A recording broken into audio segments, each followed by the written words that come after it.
So check this out. This is the OSTDYNO mount for the Elite 2500 ECU and the R32 GTR. So can't even see it until you get down right about seat cushion level. Oh, there she is. But there's more. So this is how I mounted mine.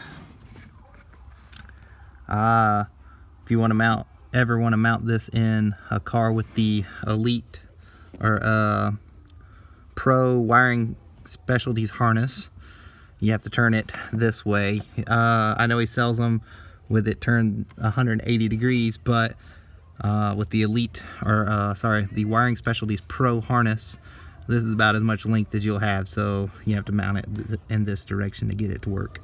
But yes, it clears the flare.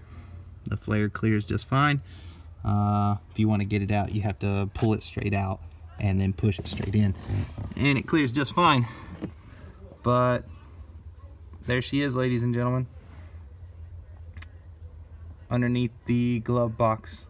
Nice, safe, and secure, easy to access for the tuner. And I routed the tuning cable right there underneath the floor mat, so if you want to plug into your computer and start tuning, no problems. Hope you guys like it.